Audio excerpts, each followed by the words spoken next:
y eso es muy divertido. Ahora me traen aquí a esta iglesia y no voy a estar sentada, no os preocupéis, voy a estar de pie luego. Ahora voy a empezar aquí sentada, porque quiero comenzar pues trayendo un poco, o trayéndoos, igual que yo misma me traigo cada día, a la realidad. Yo no quiero que sea un testimonio bonito, yo quiero que sea un testimonio de fuego, eso es el Espíritu Santo, no os asustéis. Y ojalá estuviera ya la tierra ardiendo, diría el Señor. No quiero que sea un testimonio bonito, quiero que sea un testimonio de verdad, que despierte conciencias, que os agite en el asiento y sobre todo que os levante.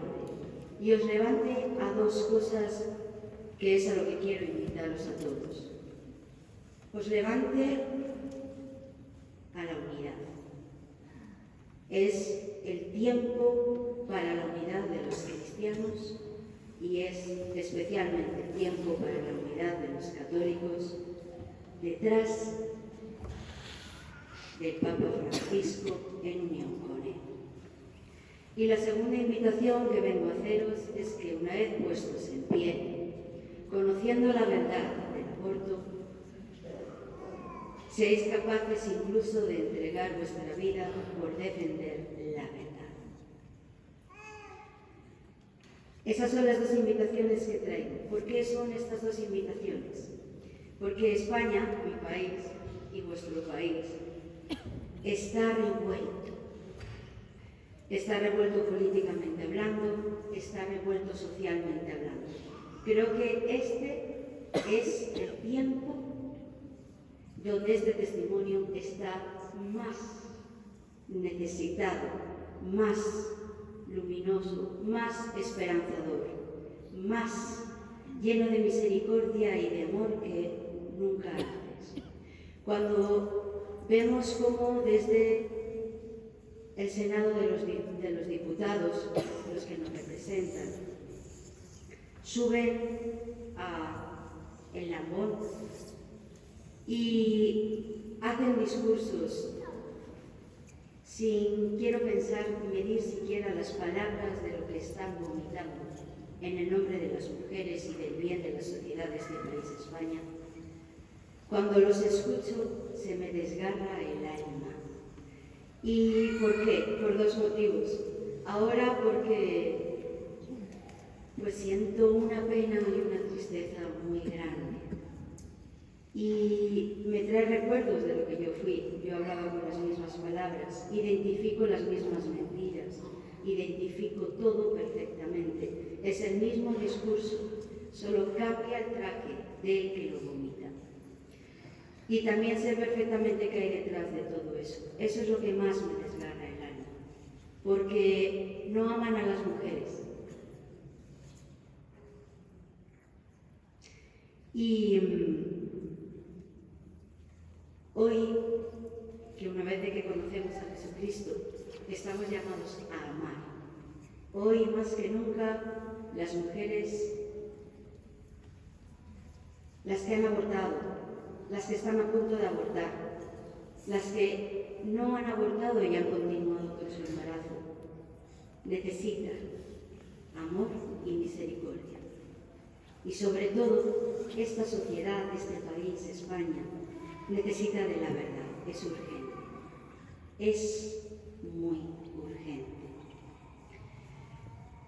Voy a empezar con esto que es un poco diferente a cuando comienzo el testimonio, pero creo que es que uno tiene que ser flexible a lo que ocurre cada día.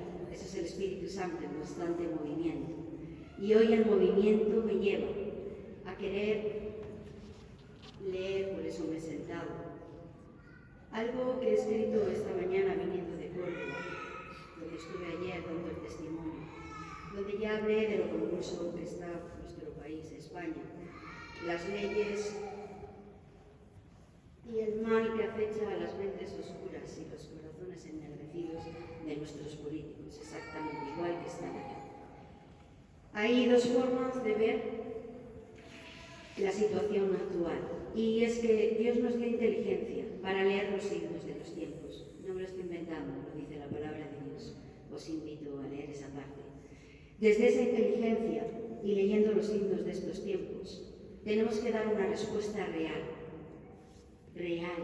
no imaginaria, real. Y esa respuesta, en mi opinión, solo puede ser dada por los católicos en una unidad, todos siendo uno, como uno es Cristo con el Padre, todos siendo uno. Y para poder ser uno con respecto a la defensa de la vida y del Evangelio de la vida y de Cristo, hay que conocer la verdad. Es fácil mentir, muy fácil. Es más, tenemos tendencia y nos resulta hasta cómodo a veces mentir. Se puede mentir por muchos motivos, hasta inconscientemente. Nuestros políticos mienten por codicia. El aborto genera muchísimo dinero y poder. Están ávidos como Satanás babeando por ese dinero. Veréis, dos datos muy importantes. Empezamos con una ley que impedía que las personas que quisieran ir a rezar con el Santo Rosario de la mano delante de las clínicas de los centros abortistas, empezó una ley en la que, sin que se levantara poco la voz,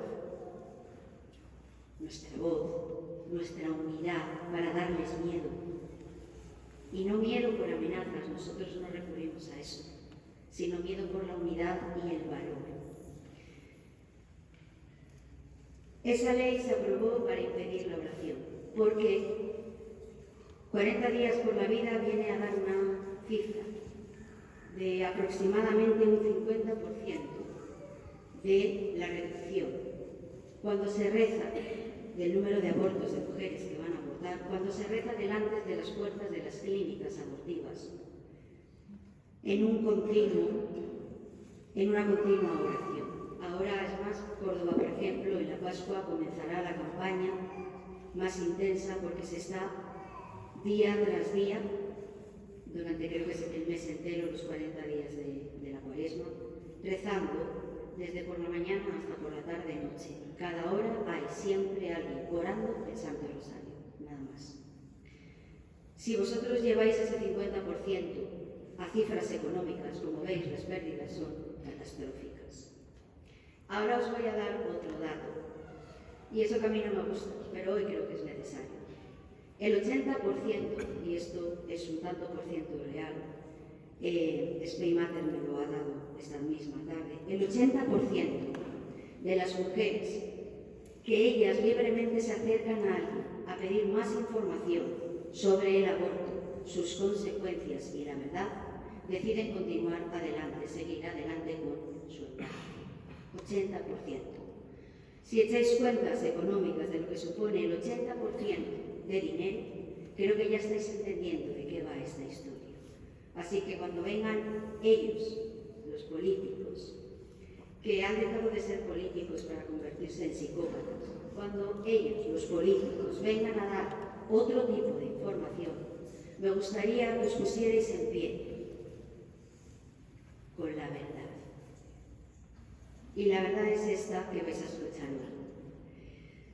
No voy a dirigirme personalmente a ningún político, sino a todo el conjunto del gobierno y de todos los que han hablado durante estos días. Como consecuencia, por eso lo hago, porque soy ciudadana nacida en España y con el poder y la autoridad de Dios hablo como hija de Dios y como ciudadana española en favor de la verdad. Tengo esa autoridad y la he asumido desde el mismo momento que después de mi conversión Dios me pidió que hiciera exactamente eso que estoy haciendo ahora mismo aquí y en muchas otras partes del mundo, no solo en España. La autoridad me la otorga haber sido enfermera abortista y haber dedicado parte de mi vida a asesinar a muchos no nacidos y a herir de muerte como Caín a mis hermanas mujeres con mentiras. Esas mentiras se fundamentan en varias cosas que nuestros políticos desde la tribuna del Senado, donde no puedo acceder porque os aseguro que si pudiera acceder, no tendría ni un segundo de duda en ponerme allí en pie. Se atreven a vomitar discursos que hablan de derecho para la mujer, libertad para la mujer, justicia y algo que hoy me ha desgarrado: avance. Todo esto está ocasionado porque una comunidad autónoma, Castilla y León, bajo un hombre, un político, que me da igual el nombre y que me da igual el partido político, ha decidido ejercer con todo su derecho un protocolo de información sin renunciar y sin expulsar fuera el protocolo obligatorio con toda mujer que está embarazada. Solo son dos cosas las que van a hacer: ofrecer a la mujer embarazada que escuche el latido cardíaco de su hijo, y el otro, que vea la imagen de su hijo en una ecografía cuádruple. Eso ha sido suficiente para que ahora mismo toda España, y especialmente nuestro gobierno, esté incluso llegando a amenazar a que si se lleva a cabo este protocolo en Castilla y León, utilizará todo su poder dictatorial y tirano, por supuesto, para ir en contra de este protocolo. Hasta hace bien poco dudo que muchos de nuestros políticos que nos representan supieran siquiera dónde está en el mapa de España Castilla y León. Hoy creo que ya lo saben todos. Dentro de las falacias, de la mentira, del aborto, están gritando desde micrófonos que este protocolo de Castilla y León viene a retroceder años de logros para las mujeres. Bueno, y piden claridad en la exposición de esto. Es muy claro, lo acabo de decir, hay que ser o muy idiota o muy necio para no entender que el protocolo consta de dos cosas: escuchar el latido cardíaco de tu hijo y ver la imagen a tiempo real de tu hijo. Pero hay un político que hoy se ha subido a gritar al estrado, y quiero responder con la paz de Dios y con la espada de la verdad. Y ha venido a decir barbaridades hasta incluso llegar a blasfemar. Veréis, España, sus orígenes son cristianos. Toda Europa se fundamenta en la cristiandad. Es más, estoy en Granada, tengo familia descendiente por parte de la rama materna de Granada. Loja está aquí cerca, se liberó, sí, ¿verdad que sí? Hubo una gran batalla que, bueno, se liberó a esta ciudad, ¿verdad?, de la tiranía en ese momento musulmana, y recuperaba así su identidad. Importante esta palabra, porque estos políticos que no son nada escrupulosos y que son muy avariciosos y codiciosos, nos han llegado a robar la identidad como país y a toda Europa también. Ese empeño lo tuvo San Juan Pablo II, por eso cuando vino a Santiago nos hizo una llamada. Hago un llamado urgente a la vieja Europa a recuperar su origen. Bueno, parece que tenemos miedo a decir lo que somos, cristianos católicos. Por eso quiero contestar desde la casa de mi Padre, que es Dios y es este lugar. A mí me gustaría que a los españoles nos enseñaran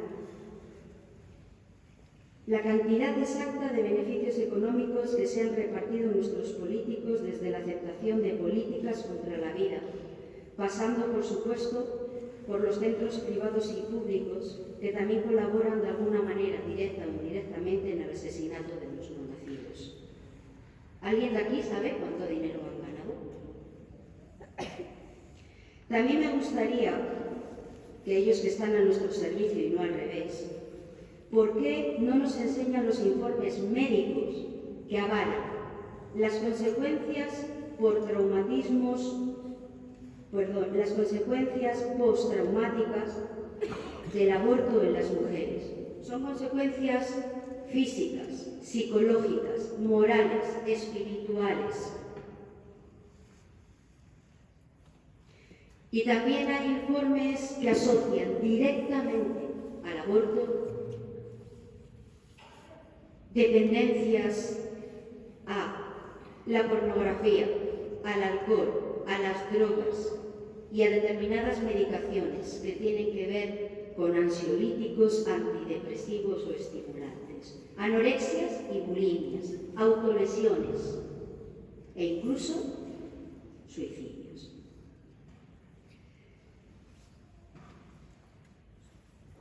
A mí también me gustaría que dijeran si insinúan o ya es cierto que la práctica de la fe católica aquí en España, que se desarrolla por medio de la oración entre otros signos, ha dejado de ser un derecho y por lo tanto una libertad que recoge nuestra Constitución de la libre práctica religiosa. Si ha dejado de ser un derecho y una libertad, me gustaría que nos lo dijeran así, sencillo y claro, para saber a qué atenernos. También me gustaría pedirles, por favor, que nos dijeran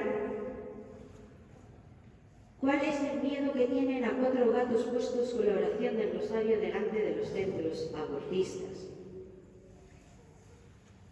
¿Cuál es el miedo que tienen a ese 80% de mujeres que deciden libremente no abortar? Me gustaría también recordarles que la verdadera capacidad de decisión de una mujer únicamente puede ser tomada desde el pleno conocimiento que viene a través de la información, nunca sesgada y nunca manipulada. Por lo tanto, no entiendo qué está pasando con que una mujer embarazada escuche el latido cardíaco de su hijo o le vea en una pantalla de ecógrafo. ¿Quieren de verdad libres a las mujeres?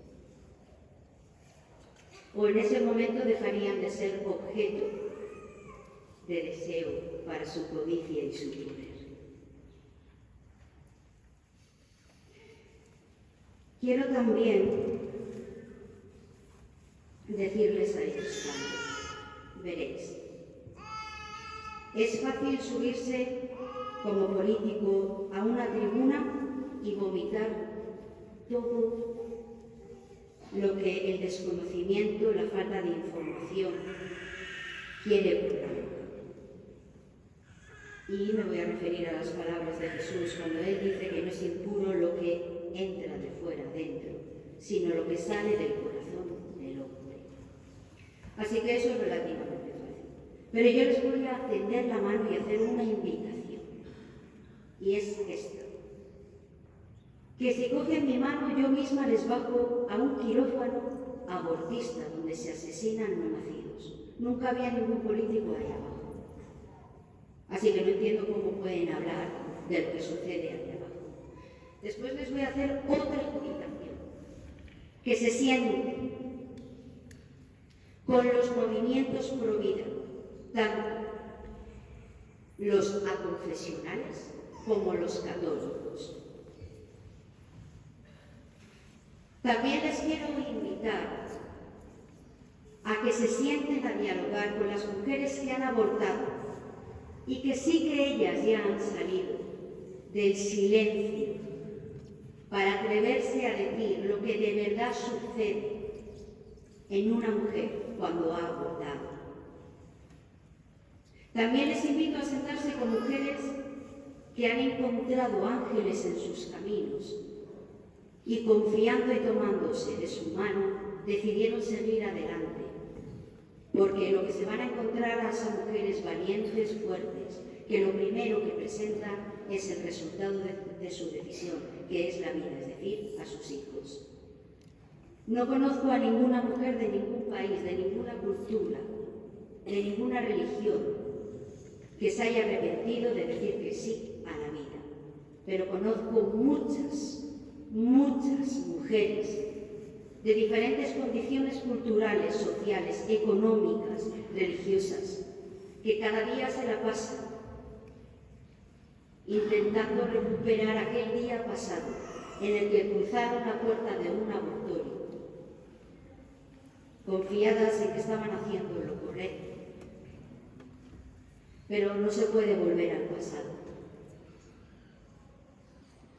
Así que también hago una invitación a nuestros políticos a que se sienten con profesionales sanitarios que han trabajado directo e indirectamente, pero sobre todo directamente, como yo, en quirófanos abortistas, para que vean las secuelas de ese trabajo y que les escuchen. Son invitaciones gratuitas, por cierto, desde aquí también se lo digo, porque nosotros no cobramos nada. A nosotros nadie nos paga. Así que gratis lo recibimos, no se preocupen, señores políticos, gratis se lo mostramos. Quiero también decir que la herida que está desgarrando al mundo entero ahora mismo es el aborto.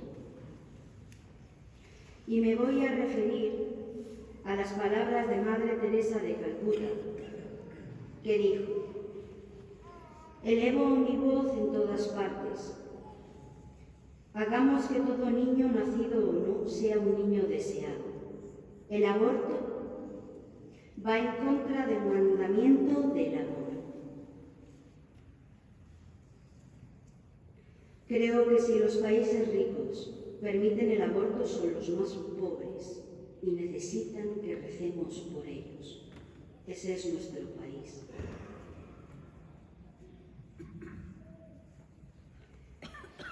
Para mí, dijo Madre Teresa de Calcuta, las naciones que han legalizado el aborto son las más pobres. Le tienen miedo a un niño no nacido. Y por eso el niño tiene que morir. Al abortar, la madre no ha aprendido a amar. Al abortar, la madre no ha aprendido a amar. Yo no sabía amar. Nuestros políticos no saben nada del amor. Por eso hay que enseñárselo. La madre no ha aprendido a amar y ha tratado de solucionar sus problemas matando a su propio hijo. A través del aborto se le envía un mensaje al padre de que no tiene también, así que asumir la responsabilidad del hijo engendrado. Como veis, el aborto afecta a la mujer y al hombre, olvidado también por nuestros políticos, el hombre. Un padre así es capaz de poner a otras mujeres en esa misma situación. De ese modo, un aborto puede llevar a otros abortos. He conocido mujeres que han llegado a abortar hasta 17 veces. El país que acepta el aborto no está enseñando a su pueblo a amar, sino a aplicar la violencia para conseguir lo que se quiere. Es por eso que el mayor destructor del amor y de la paz es el aborto. Jesús dio su vida por amor a nosotros. Hay que ayudar a la madre que está pensando en abortar, ayudarla a amar, aun cuando ese respeto por la vida de su hijo signifique que tenga que sacrificar proyectos o su tiempo libre. A su vez, el padre de esta criatura, sea quien fuere, debe también dar de ese amor hasta que duela.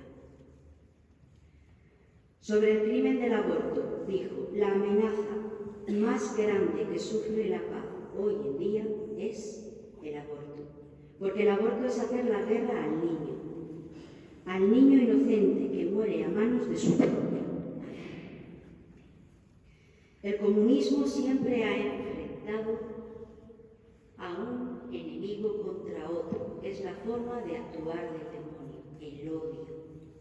Caín contra Abel, Rusia contra Ucrania, hermano contra hermano, pobres contra ricos, negros y blancos, hombres contra mujeres y ahora madres contra hijos.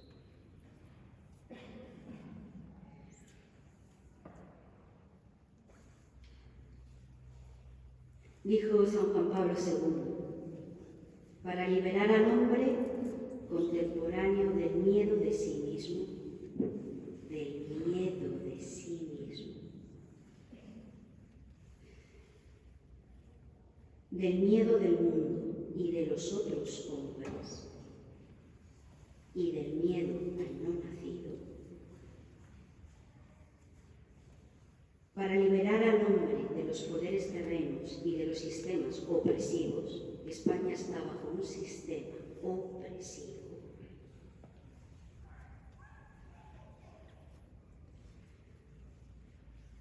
Ante esa fuerza predominante, para ser liberado de todo síntoma de miedo servil, muchos cristianos viven bajo la opresión del miedo servil. Dijo San Juan Pablo II,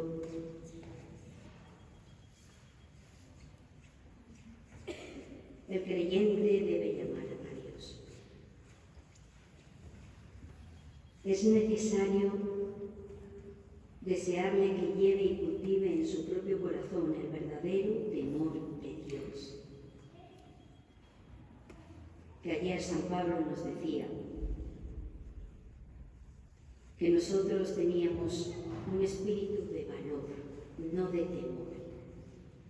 Y por eso ayer San Pablo nos llamaba a ponernos en pie.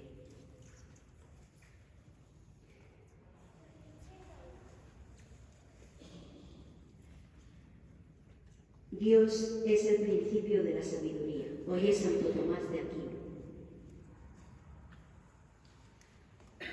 dominico, orden de predicadores. Dios los puso en pie para combatir la herejía de ese tiempo, Santo Domingo de Montumán. Hoy, Dios nos pide que nos pongamos en pie para defender la vida, sin excepción.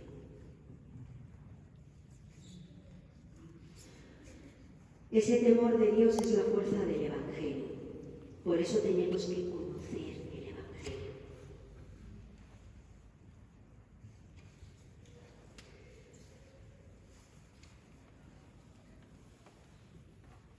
Es temor creador, nunca destructivo.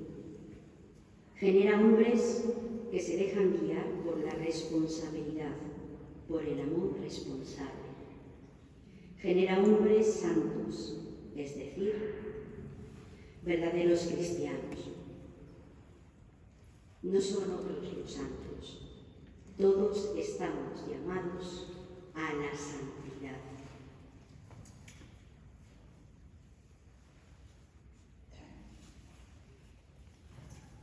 Verdaderos cristianos a quienes pertenece, en definitiva, el futuro del mundo. El futuro del mundo. ¿Creéis que os pertenece el futuro del mundo? Yo sí lo creo. Y el futuro del mundo incluye a nuestros hermanos que todavía están en el error y en la oscuridad y en los valles de muerte. Ciertamente, dijo San Juan Pablo II, André Malraux tenía razón cuando decía: el siglo XXI será el siglo de la religión o no será en absoluto. No ser en absoluto es no tener futuro.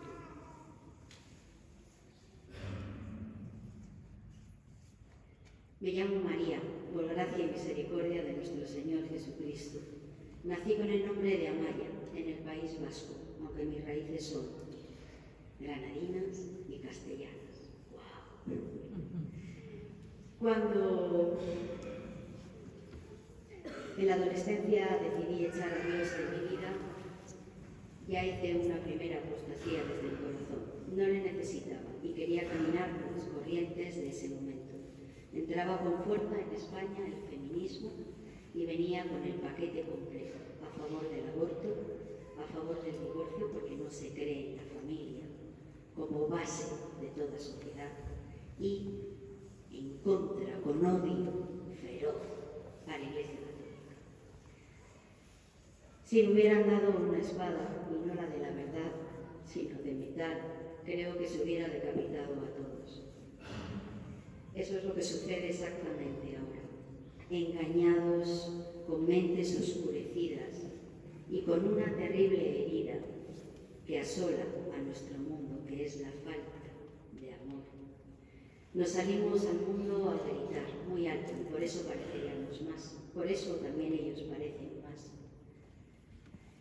Cuando me hago feminista, por supuesto, y lucho por esos derechos y libertades, sale en el 2000 un trabajo muy importante para mí, ser en un quirófano una enfermera abortista. Así que a partir de ese momento, ya no puedes presentar.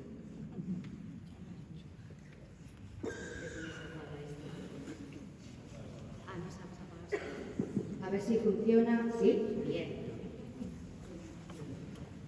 No tengáis en cuenta, no sé si lo han retirado, pero no tengáis en cuenta que el Señor está detrás en absoluto, Él está delante, espero, si no yo voy mal. Me convierto en una enfermera abortista. ¿Qué hace una enfermera abortista? Bueno, es sencillo. En la medicina todos son protocolos. El protocolo de una enfermera abortista es impedir problemas. ¿Por qué? Porque desde las 7 de la mañana aproximadamente, cuando yo entro a trabajar, preparo un listado enorme de historias clínicas. Son la historia clínica de cada una de las mujeres que, engañadas, con la verdad manipulada y sesgada, pero creyendo que al protegerles una ley hacen lo correcto para sus vidas, entrarán por aquella terrible puerta. Os digo una cosa y lo repito y lo repito. Cuando una mujer entra por una puerta de un centro abortista, permite que se asesine a su hijo. Cuando salga por esa puerta, nunca, jamás volverá a ser la misma persona que entró en ese centro. Nunca. La herida que la acompañará el resto de su vida no es sanada, pero es que ni siquiera consolada por el mejor psicólogo del mundo. Solo no se escucha. Ay. ¿Por qué no me puedo creer que el Espíritu Santo me vaya a atar a este micrófono? Bueno, lo ofrezco porque despertéis. Solo Dios, que es amor y misericordia, tiene el bálsamo para acariciar con ternura esa herida. Así que no os dejéis engañar.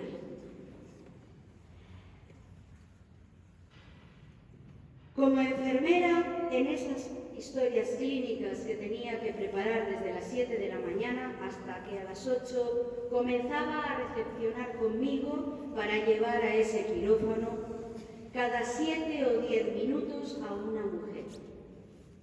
Podéis echar los cálculos, solo un centro, en Bilbao, de lunes a jueves, de 8 a 2 o 3 del mediodía aproximadamente, a una media mínima de 300 euros, hasta 1.000 euros dependiendo del número de semanas de gestación, podéis echar las cuentas.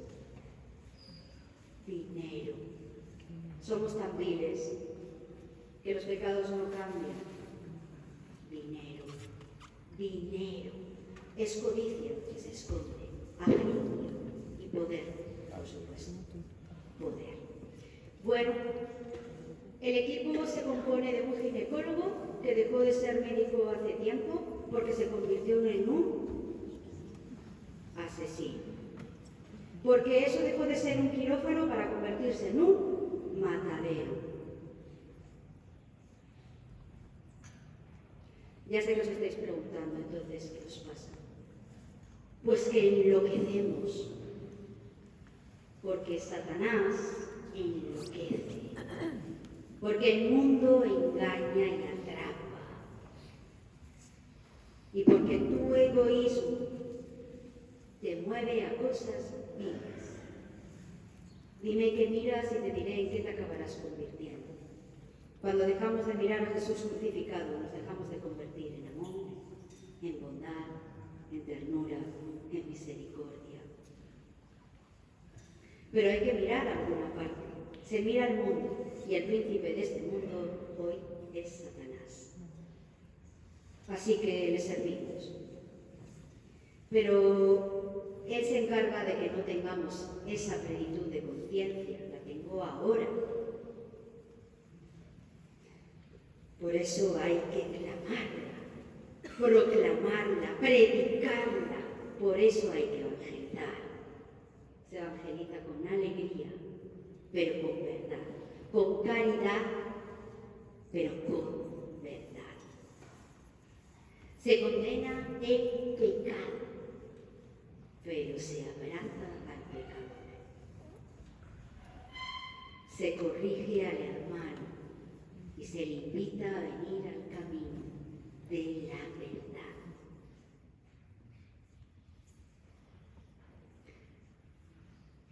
Cuando el ginecólogo entra, su enfermera tiene todo preparado. Yo tenía todo preparado. La mujer está tumbada en una camilla aquí al lado mío y yo estaré sentadita en una silla a su lado, a su costado. El ginecólogo entrará y os voy a decir solo algo de lo que existe ahí abajo. Porque cuando cuento el testimonio, a veces con más crudeza, si hay jóvenes con toda la realidad de lo que sucede ahí abajo, a veces la gente se asusta, no entiende, se desgarra, llora. Bien, son emociones. Yo quiero más. Yo quiero que eso sirva de estimulante para ponernos en pie y comenzar a defender y a proclamar la verdad sobre la vida. Y a veces, y más en estos tiempos donde va a costar perderlo todo,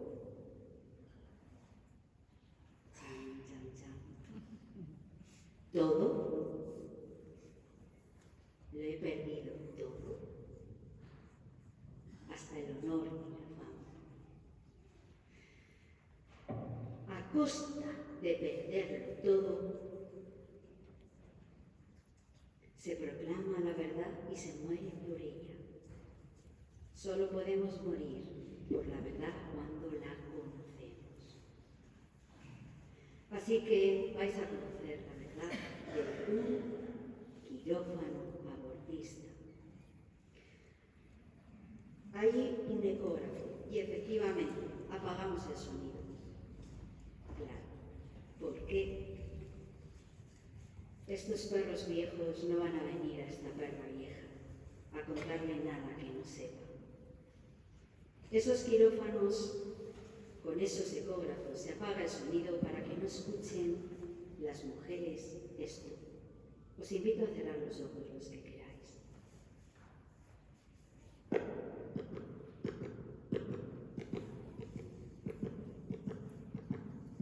Es el latido cardíaco que se oye perfectamente por un ecógrafo en la 6ª semana de gestación.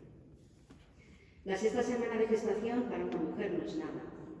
Tiene que darse cuenta de que tiene la primera falta, luego tiene que echarse las manos a la cabeza sin saber lo que esperaba. Luego empieza a ponerse un poco triste y a entrar en pánico dependiendo de la edad, de las condiciones, de su momento y situación actual de vida. Cuando se quiere dar cuenta, en su vientre suena esto. Es su hijo o su hija. Lo digo porque este movimiento feminista que defiende la vida de las mujeres y grita ni una más, se sustenta sobre los cadáveres de miles de niñas que no llegarán nunca a ser mujeres, porque otras mujeres las han asesinado. Señora Irene Montero, ¿cómo llamamos a esto?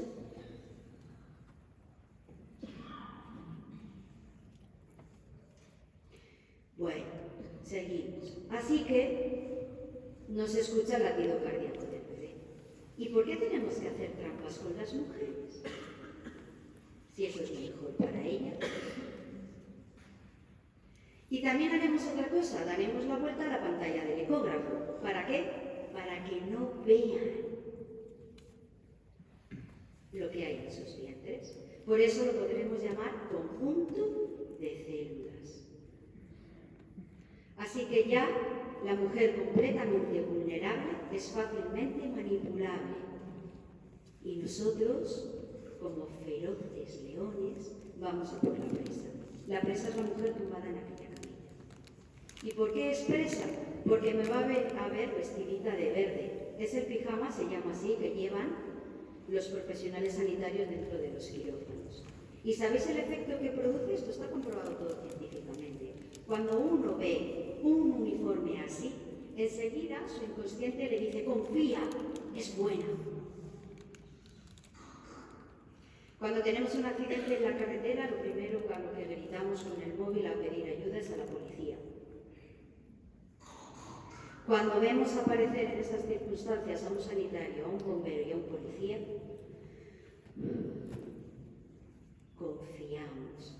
Bueno, ya las tenemos atrapadas y confiadas. Porque ¿qué queremos? Pues el fruto de su vientre. ¿Os suena, verdad? Fruto de su vientre. Y por eso es satánico. Porque tenemos que asesinar el fruto de su vientre para obtener dinero. Mucho. El aborto, os invito a todos a saber de dónde viene realmente y también a escuchar la historia del doctor Nathanson, que si no le conocéis os invito a escucharle. Le llamaron el rey del aborto. Es más, es él el que lleva a Estados Unidos la gran invención de la aspiradora que succiona al bebé vivo en el interior del útero materno. Él tuvo una conversión también, se pasó el resto de su vida gritando la verdad. Nadie sabe quién es el doctor Nathanson.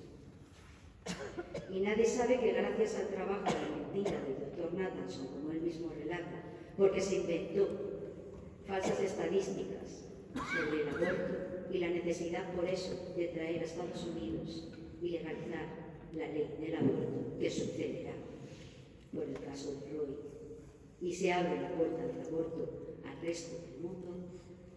Nadie le creyó cuando dijo que todo eso había sido una invención salida de su psicópata cabeza. El doctor Nathanson incluso llegó a hacer el aborto a su propia novia, es decir, asesinó a su propio hijo. Cuando a día de hoy se siguen utilizando las mismas estadísticas, a día de hoy se siguen utilizando para aprobar las leyes del aborto en los países las mismas conclusiones y reflexiones. A día de hoy. Pero el 23 de junio del año pasado, se revocó esa sentencia. No sé si ustedes lo saben, pero es muy necesario que sepan estas cosas. El Tribunal Constitucional de Estados Unidos declaraba inconstitucional la ley del aborto.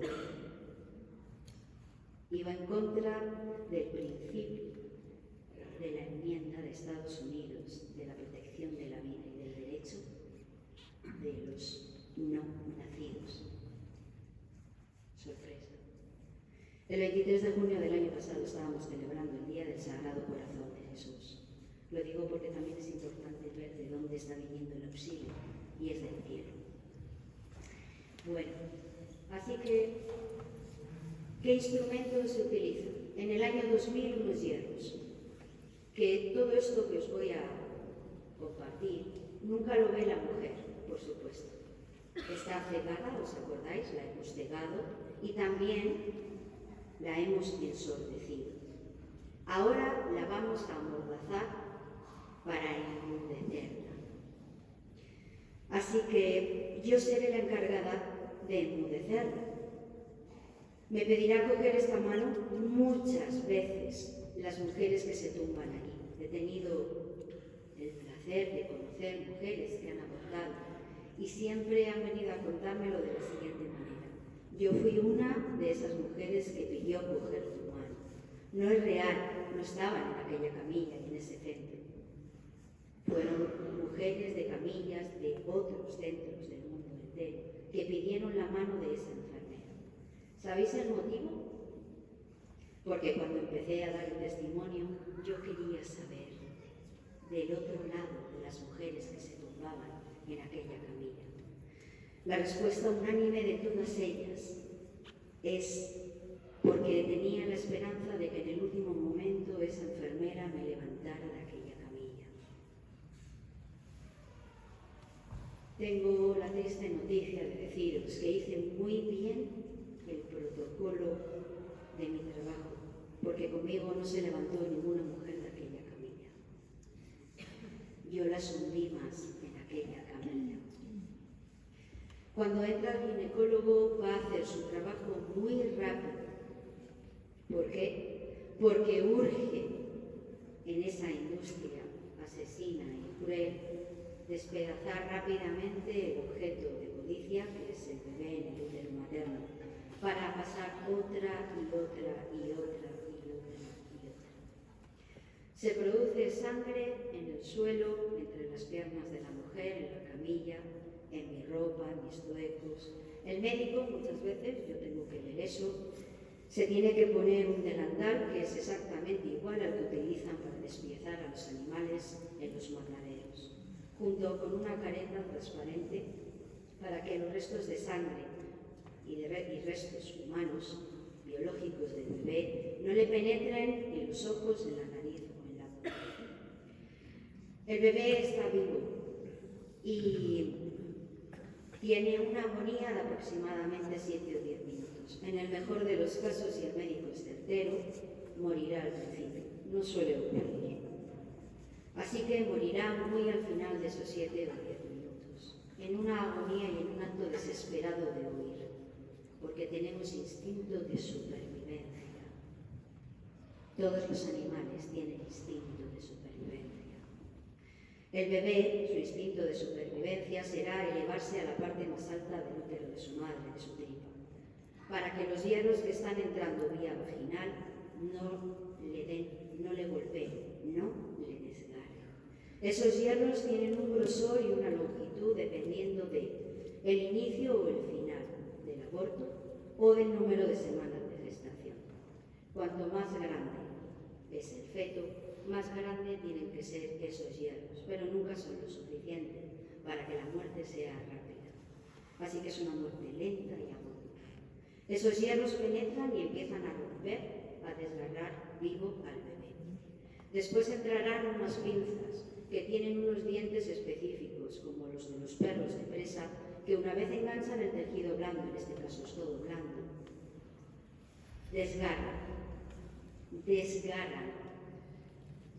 extremidades, cabeza, abdomen.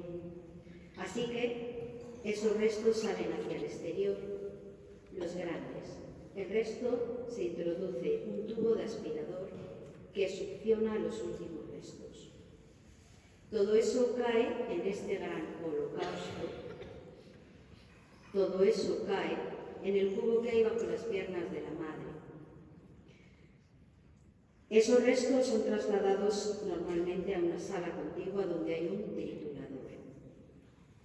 Triturarán esos restos y serán echados a un contenedor amarillo, donde tiene una rotulación que ponen restos biológicos humanos, como los de cualquier intervención quirúrgica, de cualquier quirófano. Y se tiran a la basura. Fin del proceso. Para la mujer no ha hecho más que empezar su proceso. Para el bebé, su hijo, termina ahí. La realidad es que después tienen que pasar al box. Yo misma las llevo, las enfermeras las llevamos. Reacciones habituales: shock, incapacidad de caminar, temblor, convulsión, llanto.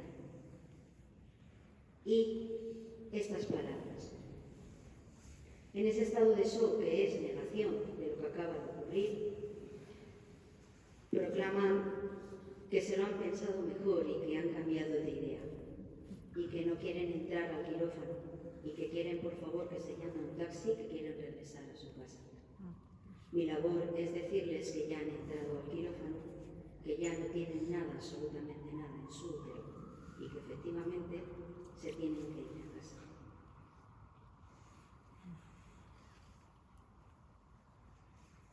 Para mí no acaba ahí el trabajo. Después hay que limpiar todo lo que queda. ¿Cómo es posible que un ser humano, que se llama ser humano, pueda hacer esto? Pues porque ha dejado de tener conciencia. Así que dejamos de ser seres humanos y nos convertimos en cosas inferiores a las bestias. Esa es la verdad. Pero este testimonio está lleno de una gran esperanza. ¿Por qué? Porque vendrá Dios. No vendrá un psicólogo, no vendrá un psiquiatra, no vendrá mi razón, no vendrá mi observación, no, vendrá Dios, que es el único que nos puede sacar de este infierno, porque yo estaba en el infierno. Solo estaba, mejor dicho, tocando un poco lo que es el infierno. Ese infierno del que habla nuestro Señor Jesucristo, que es la segunda muerte, la muerte eterna, que no es más que la ausencia de Dios, que es la ausencia de amor. Es a donde yo me iba directa de cabeza, pero no lo sabía, o no quería saberlo. Por eso Dios utiliza algo en mi vida, una circunstancia. Yo llevaba casada aproximadamente, casada y de novia con mi esposo, aproximadamente 28 años de mi vida. Me casé por la Iglesia Católica, a pesar de que yo era atea convencida, por supuesto, por complacer. Confundimos complacencia con amor. Así que para complacer me casé por la Iglesia Católica. Por lo tanto, hice una abominación contra un sacramento como responsable. Tampoco era consciente. En ese momento tomé esa decisión porque tenía miedo a perder lo que creía tener. Pasarán años para perder eso, que vendrá el 11 de enero del 2017. En ese momento yo llevaba una vida de todo lujo. Profesionalmente me había dedicado ya más de 10 años a la fisioterapia, que es la carrera que acabé terminando de hacer en Barcelona, y empezaré a caminar por el mundo consiguiendo todo lo que el mundo dice que tienes que tener para ser feliz. Así que ganaré mucho dinero, profesionalmente tendré muy buena reputación, era muy conocida en el País Vasco y en muchas partes de España. Pasaban por mis manos de fisioterapeuta familias enteras. Así que las marcas de diseñadores que se anhelan estaban en mi vestidor. Las joyas, los perfumes, los zapatos, los bolsos, el coche, la casa y aparentemente una vida perfecta. Yo aparentemente era perfecta. Además, me había introducido hacía años en el mundo del deporte. Competía en carreras de ultratrails. Las carreras de ultratrails son carreras de montaña, por eso aquí vine la última vez a hacer el Mulacén, entrenando. Son carreras de montaña que transcurren desde el viernes a la noche hasta que llegas, que suele ser en la madrugada del domingo. Yo competía en la distancia de 120 kilómetros de montaña. Era la única manera, a mí me dio por ahí, de mitigar el dolor interior que tenía y que no conseguía calmar ni acallar con nada. En ese momento también empiezo a caminar en todas las cosas de la nueva era, buscando desesperadamente algo que me consolara y me diera paz. Fijaos cómo iba Yarbaz con las palabras de Madre Teresa. Yo llevaba toda una guerra en mi interior, de cada no nacido que había pasado por aquel quirófano. Como a Yarbaz. Por eso, en ese estatus de vida, mi esposo me abandonó. El 11 de enero es cuando me dice adiós. Y mi ídolo, que era él, en quien había puesto mi esperanza, mi confianza, mi todo, se marchaba por la puerta. Caí desolada. Solamente los hombres y las mujeres que han pasado también por este proceso de abandono, incluso hijos abandonados por sus padres, conocen y reconocen el dolor de esta herida. Es la otra terrible herida de estos tiempos. Por eso es del demonio, y lo dijo la Virgen en Fátima. Fátima, apariciones marianas aprobadas, por supuesto, por la Iglesia Católica. No me estoy inventando nada. Fátima. El demonio vendrá por la destrucción de la familia y vendrá a devorar a la familia. En nuestro país ya no se puede decir la palabra familia, ya no son esposos. Han hecho una invención que soy incapaz de repetir porque ni siquiera lo recuerdo. Así que ya estaba todo destruido en mí. Y ese león rugiente, que es el demonio, pues vino a cobrar su presa. Era mi alma, porque este juego, y no es de tronos, este juego va de almas. Ese es el tesoro. Y vino por mi alma. Se aprovechó de esa angustia, ese dolor, ese sufrimiento, y que yo estaba destruida contra el suelo, para decirme 3 cosas que repito, porque se escuchan demasiado a menudo y no sabemos cómo combatirlas. Por eso el suicidio es una de las primeras causas de muerte en nuestro país, aunque no lo digan. Me dijo 3 cosas sencillas. Estás sola.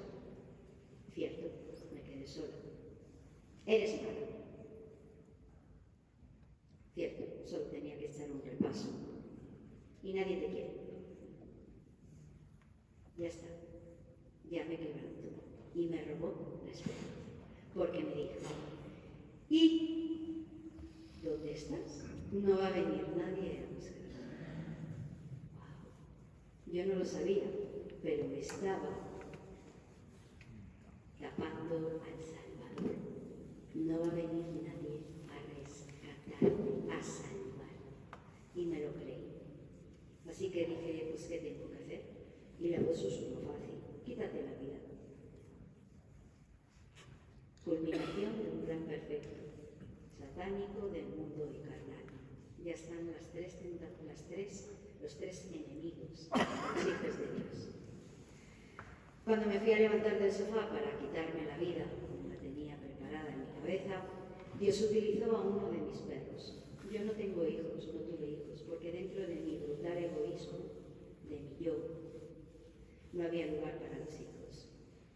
No solamente había matado a los hijos de mis hermanas, sino que yo misma había asesinado, diciendo que no, a mis propios hijos. Me cerré a la vida. Cuando me fui a levantar, como os digo, uno de mis perros es lo que Dios utilizó. Siempre cogía para los vagabundos de la calle.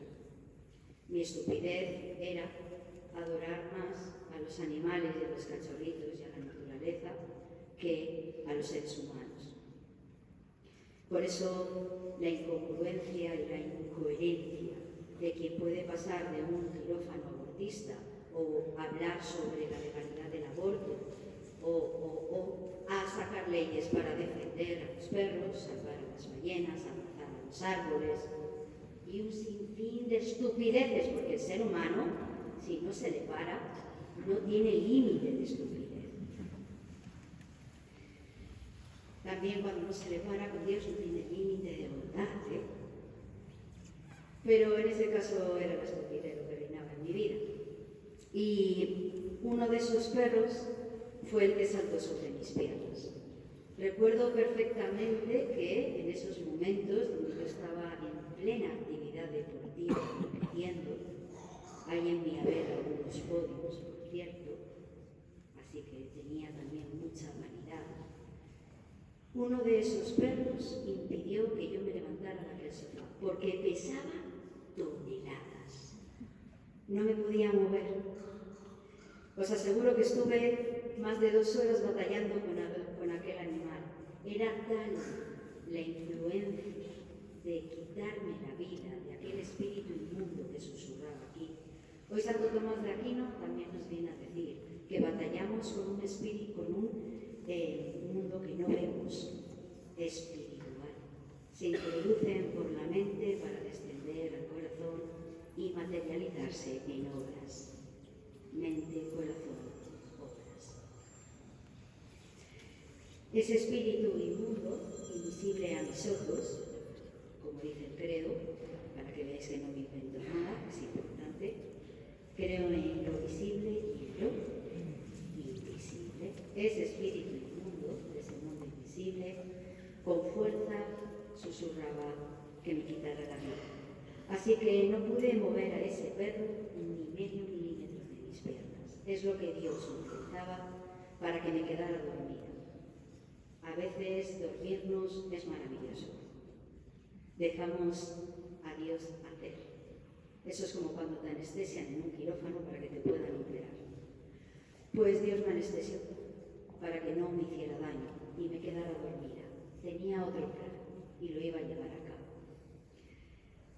De toda la eternidad, Él me había pensado y soñado para este tiempo y para este testimonio y para esta batalla. Cuando despierto, recibo una llamada de teléfono de un gran amigo nepalí que había dejado en Nepal, Katmandú en concreto, porque ya había estado allí haciendo alta montaña, Himalayista, la cordillera del Himalaya. Me llamó para preguntarme si podía ir a ayudar, porque había habido un terremoto, así que habían quedado aldeas aisladas, a las que solo se podía acceder caminando con gran peligro y necesitaban profesionales sanitarios. Así que cerré mi consulta, lo dejé todo y me marché. Me despedí de las pocas personas que me quedaban, mi padre y mi madre, la familia. Más buena, mejor, peor, la familia. Me despedí porque pensaba no regresar nunca. Así que me fui con 2 pensamientos en mi cabeza. Uno, por supuesto que no iba a regresar, que ayudaría en lo que se me había pedido. Cuando terminara la ayuda, me quitaría la vida. Allí hay muchas grietas maravillosas, pensé, en las que descansar. En paz. Combate espiritual. Anhelaba tanto la paz, que no me daba nada, lo que en ese momento caminaba como una loca desesperada en busca de la ansiada paz. Cogí el avión el 8 de mayo del 2017. Llegaba a una Katmandú destruida por el terremoto, igual que yo, totalmente destruida. De esas ruinas me pareció imposible que se pudiera levantar nada y reconstruir nada. No sabía que era yo como ruina lo que iba a ser reconstruida y levantada. Estaba en aquel cruce aquella mañana, porque no se pudo acceder a las aldeas al adelantarse en Burzón. Había 2 personajes a los que yo odiaba profundamente, con todas mis fuerzas: Santa Madre Teresa de Calcuta y San Juan Pablo II. Los 2, como podéis ver, defensores de la vida, de la familia y apóstoles de Dios. Imaginaros cuando en aquel cruce esa mañana veo aquí de reojo a 2 misioneras de la caridad. Las reconozco porque llevan el sari blanco y azul de Madre Teresa de Calcuta. Una de ellas viene muy rápidamente a donde estoy yo y me agarra fuerte este brazo. En su medio inglés nepalí empieza a decirme que tengo que ir a un sitio. Pero yo, llena de demonios, la soltaré el brazo y le diré que no me toque y me deje en paz, que no voy a ir a ningún sitio. Ella no pierde la sonrisa en ningún momento. Son 2 cosas lo que me deslumbra y me fía. 1, la sonrisa, y 2, la luz que desprecia. Qué importante ser luz y llevar puesto como traje la sonrisa cambia las vidas de aquellos con los que nos cruzamos. Esa religiosa que no perdió la sonrisa me soltó el brazo. Pasó un autobús, se montaron en él y se marcharon. Iban a hacer su trabajo. Lo averiguaré después.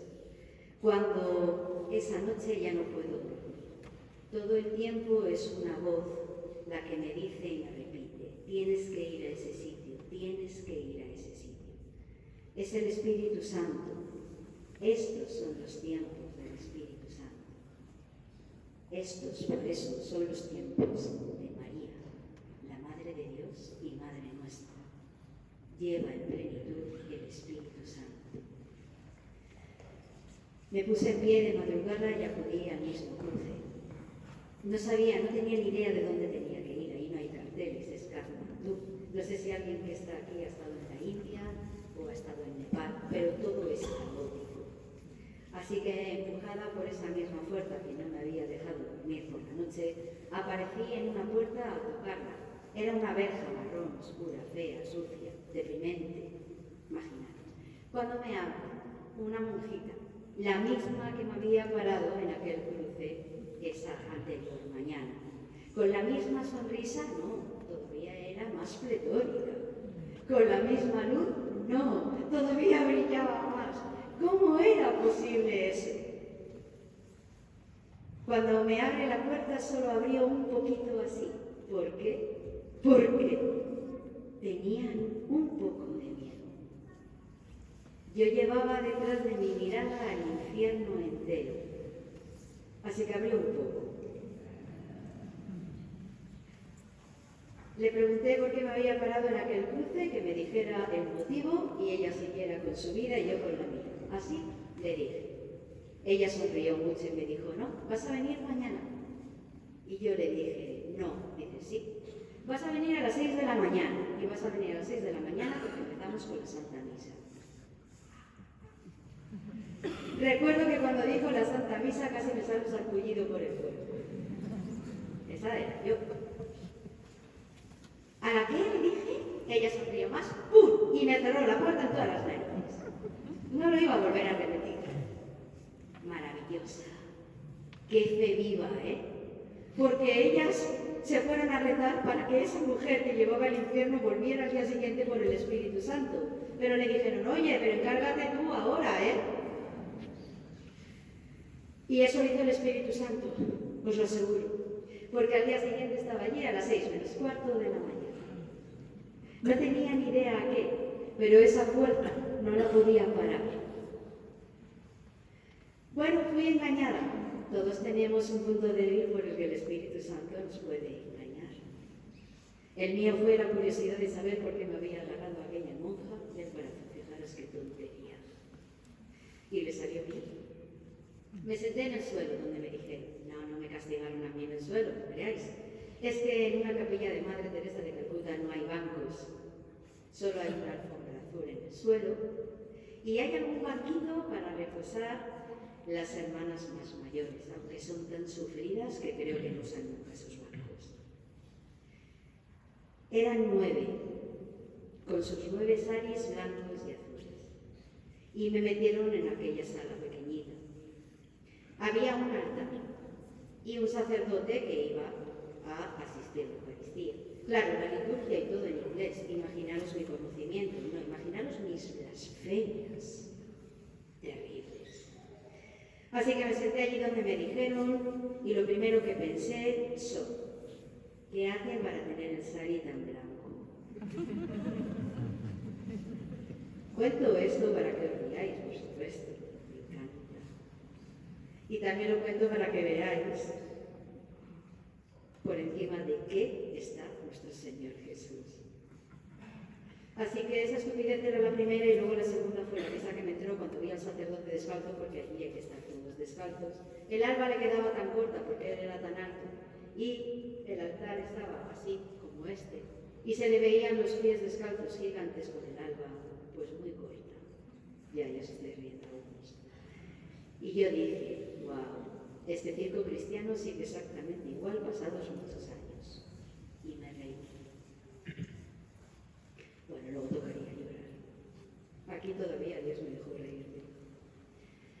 Todo eso son blasfemias. Sí. Y mecanismos de defensa. Nos reímos de aquello que no entendemos o que nos da miedo. Ahora no, ahora me río porque se ríe. Entonces, empezó la Eucaristía. Todos atentos a la liturgia de la Eucaristía, menos yo. Yo cerré los ojos y pensé, deja tu mente en blanco. Bueno, nunca he sido capaz de dejar la mente en blanco, lo voy a confesar públicamente. Por eso me decían que yo, para el yoga, que practicaba todos los días, por supuesto, más de 2 y 3 horas, y en la meditación me decían que era mi culpa, porque no dejaba la mente en blanco. Yo ahora puedo decir, bueno, ahora me entiendo tú, pues si tú no resucitaste, ¿qué voy a pensar en ti? El único que ha resucitado es Jesús. Buda sigue como nosotros cuando nos bañamos. ¿Sí? Por eso, aquí sentadita, intentando dejar la mente en blanco, viene la segunda parte de la historia. Hasta aquí, todas las estupideces son mías, como podéis ver. Tengo muchas. Todas las maldades, todo lo vil de mi corazón, toda la dureza, lo voy a resumir en eso, toda la dureza de mi corazón me llevó a hacer todas esas cosas. Consciente, inconsciente, prefiero decirle a Jesús que diga que no sabía lo que hacía. Y en verdad creo que no sabía lo que hacía y no sabemos lo que hacemos.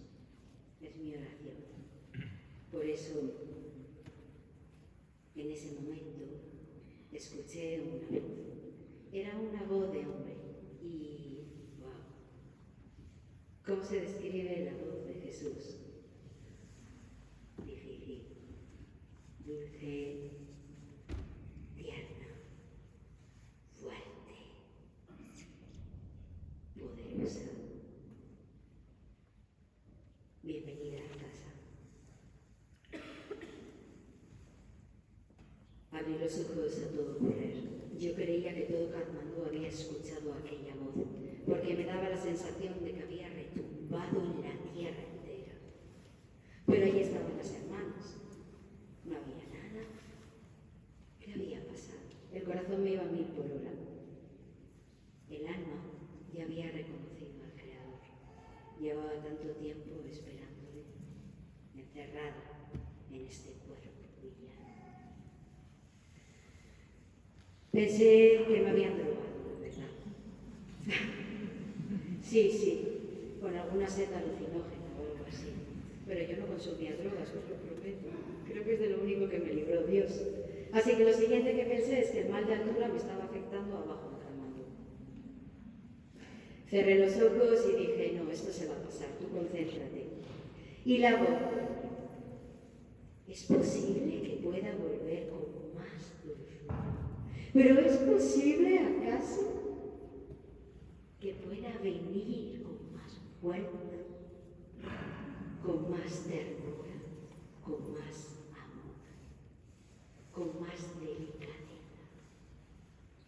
Bienvenida a casa. ¿Cuánto has tardado en amarme? En ese momento abrí los ojos para enfrentarme a la palabra encarnada, a la verdad.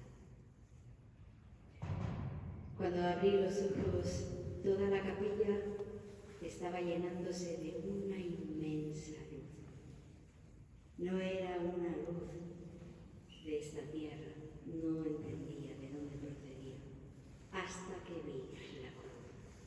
En ese momento, la capilla desapareció, las hermanas desaparecieron y solo vi esa cruz, con un Cristo crucificado.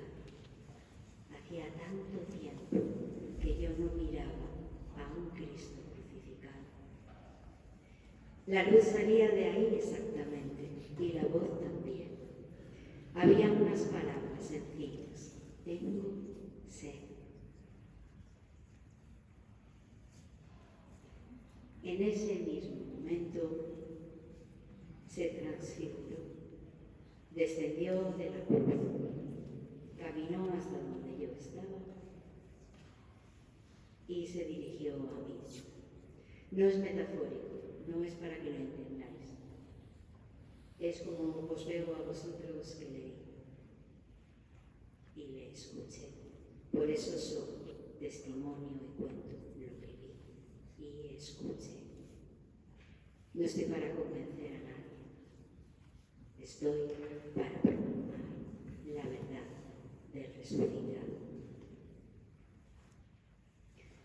Descendió de la cruz, caminó hasta donde yo estaba y yo ya estaba de rodillas. Algo me había empujado a caer de rodillas. Ya estaba en actitud de adoración, de quebranto, de humildad. Así que la sonrisa más hermosa que vais a contemplar, o que ya la habéis contemplado por medio de un hermano, por medio de un bebé, en la adoración, en un sacerdote, en vosotros reflejados en el espejo, esa sonrisa es la que yo contemplé por unas décimas de segundo más. Los haces de luz eran él, traspasaba mis oscuridades y echaba a mis demonios. Allí, el Maestro puesto de pie. Cuando resucitó el tercer día, dicen las Escrituras que se apareció a más de 500 testigos. Cuando caí de rodillas, yo ya sabía quién estaba viendo. Él da la gracia para saber y entender. Y comprendí perfectamente que estaba en el juicio personal. Así que creí que ese era el último día de mi vida. Ahí se acababa todo. Dios mío. Cuando me iluminó mi conciencia y empecé a ver toda mi vida. Yo no os puedo transmitir el dolor que sentí, la pena de haber desperdiciado toda mi vida. Yo no os puedo decir el fuego que arde, que es el del purgatorio, quemando todo lo que era pecado en mí, blasfemias, idolatría, mentiras, asesinato, lujuria, impurezas, soberbia, vanidad, codicia. Rompí a llorar al ver su mirada, porque Jesús, de todas las cosas que me podía haber reclamado, lo único que me dijo era que había tardado mucho tiempo en amarme. ¿Cómo os explico la voz nostálgica de Jesús por cada una de nuestras almas cuando no decidimos dejarnos amar por Él y amarle?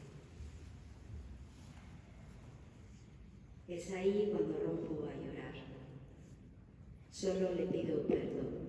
Será también otra gracia que necesito en ese momento.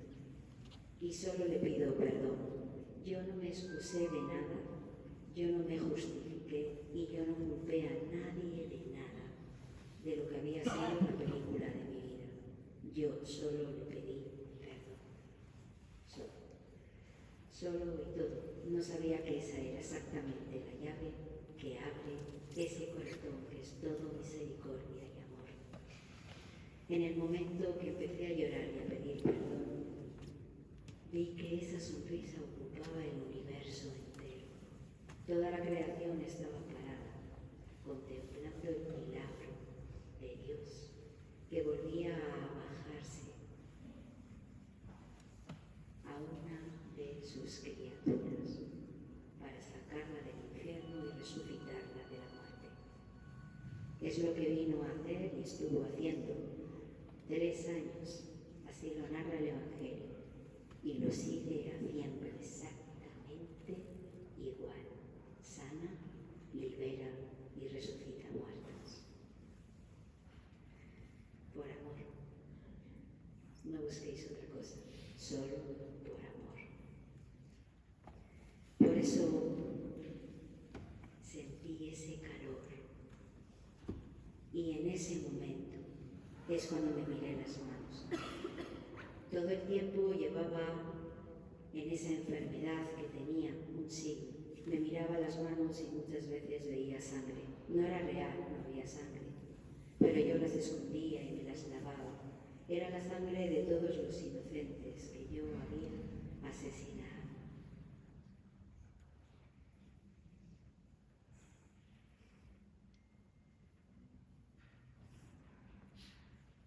Es en ese momento cuando volví a ver sangre, solo que esta vez era la sangre del Cordero.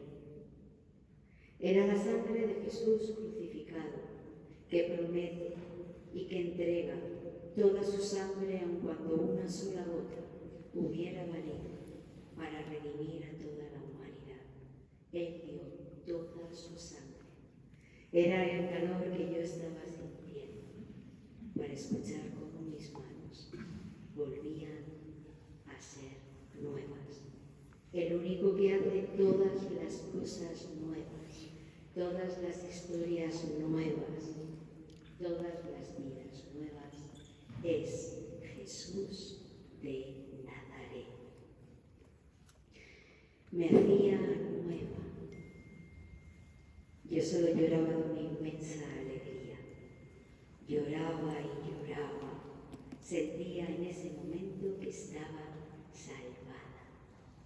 No os puedo explicar la alegría que siente el alma cuando se siente otra vez salvada. Me daba igual todo, purgatorio hasta el fin de los tiempos, perfecto, pero ya estaba salvada. Pero no. Sus palabras fueron: no importa nada de lo que ha sucedido hasta ahora, solo importa lo que suceda de ahora en adelante, pero siempre juntos, siempre juntos, seamos uno. Yo solo podía llorar sin contenerme. Era como sentirse una niña pequeña de unos 4 años, en la plenitud de la felicidad y de la paz, de la verdad. No tuve miedo en ningún momento a Jesús. No tengáis miedo nunca de Él.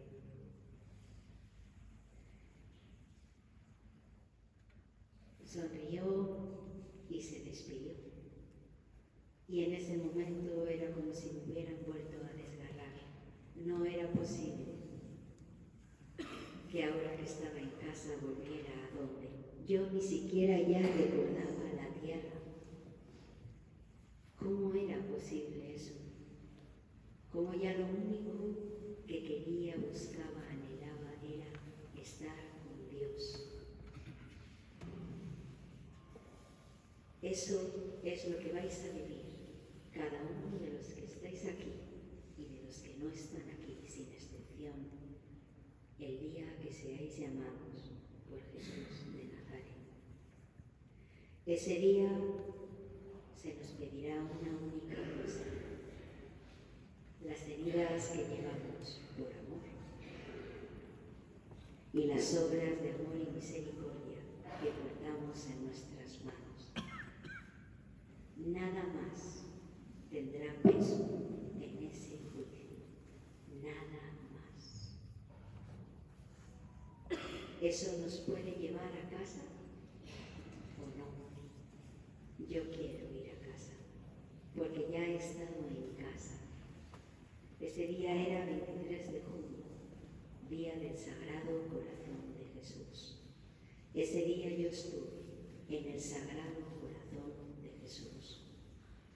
Ese día me colé, porque así lo quiso Él, por la llaga de su costado traspasado por aquella lanza. Ese es vuestro lugar.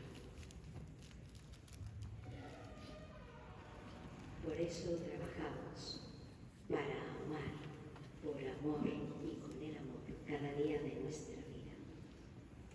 Cuando se marchó y se llevó la luz, abrí los ojos y era como si también me hubiera llamado del sepulcro donde llevaba muerta mucho tiempo. Sal. Así que me puse en pie y vi a las hermanas alrededor de mí. Lloraban de alegría. ¿Qué había pasado en el otro lado? Lo que a mí me pareció un instante con el Eterno, en la eternidad, en casa. Había sido 3 horas en aquella capilla. Alrededor de mí había un charco enorme de agua, todas las lágrimas que había estado llorando, mientras suplicaba misericordia. Me puse en pie de un salto y yo solo gritaba: he estado en casa, he estado con el Maestro, Jesús está vivo y me ama y me conoce, sabe de mí y me ha dado una segunda oportunidad. ¿Sabéis lo que sentí ahí? Que mi corazón de piedra por primera vez, latía. Se me concedía un corazón nuevo y un espíritu nuevo. Por eso, el hueso seco que había sido, se me ponía de nuevo en pie. Las hermanas habían visto que un fuego caía sobre aquel cuerpo, que creyendo ellas que se moría, se llenaba de fuego del Espíritu Santo.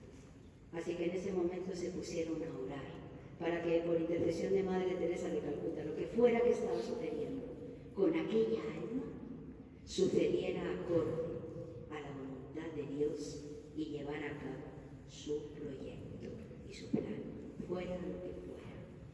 Escucharon 2 palabras en oración. Una, de Dios nuestro Padre, que habla. Por eso nuestra fe habla de diálogo, no de monólogo. Hablamos a un Dios vivo que responde siempre, sin excepción. Decirle a mi hija cuando la ponga en pie que le doy una tierra nueva y un nombre nuevo, María. Por eso desde ese día yo me llamo María. Muchos años después, hace bien poco, descubrí que fui bautizada en la Iglesia Católica, en mi hogar, el 28 de diciembre, el Día de los Santos Inocentes. Así que, escogida, me pongo a proclamar la verdad por toda la tierra, hasta el confín del mundo. La verdad sobre la vida y sobre el amor, que es Jesús, siempre es Jesús. Hablo de misericordia para que empecemos a transformarnos en misericordia. Este mundo solo se salvará por el amor y la misericordia. No hay más armas. Y para transformarnos en amor y misericordia existe el Santo Rosario, el arma al que tienen tanto miedo los que están todavía en el otro lado. La oración a lo que os invito, el deseo de santidad a lo que os llamo, la misericordia como bandera para volver a ser luz y sal en medio de este mundo que gime de dolor porque está perdido y herido de amor porque no conoce a Dios. Ese es el futuro que la Virgen María pone en nuestras manos. Esa es la llamada que vengo a hacer hoy. Esa es la salvación de la humanidad y también nuestra propia salvación. Os invito a regresar a Fátima para volver a escuchar estas palabras. Al final, mi corazón inmaculado triunfará. Vamos a ayudarla para que triunfe y triunfe sobre todos los hermanos sin excepción, porque son hijos de Dios son nuestra familia. Vamos a ponernos en pie, a ser uno, para proclamar la misma verdad. Cristo ha resucitado, nos ama y es misericordia.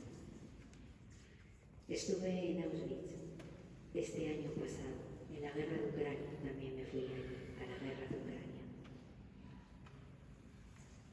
para ver los efectos de aquel país que cuando se extendió el comunismo fue el primero en abrirse a las leyes del aborto y a muchas otras cosas. Ahora están moviéndose por una guerra. Esa guerra no parará si no optamos por la paz en nuestros corazones, el amor y el fin del aborto. Cuando me puse en pie, el regalo que recibí fue este. Y las palabras de aquella hermana donde empezó esta historia. ¿Por qué me paraste en aquel cruce? Y ella, con su inmensa sonrisa, me dijo, porque escuché la voz de Dios que me dijo, ella es, y fui a por ti. Pero es verdad que no sabía quién eras. Ellas como comunidad llevaban orando un año entero para que por intercesión de Madre Teresa de Calcuta apareciera un voluntario que fuera fisioterapeuta. Aparecía yo. Lo que no sabía era que el cielo hacía jaque mate. Se me entregaba un espíritu guerrero, con las armas de la fe, la esperanza y el amor, para combatir las mentiras de estos tiempos. No hay tiempos mejores para haber nacido que estos.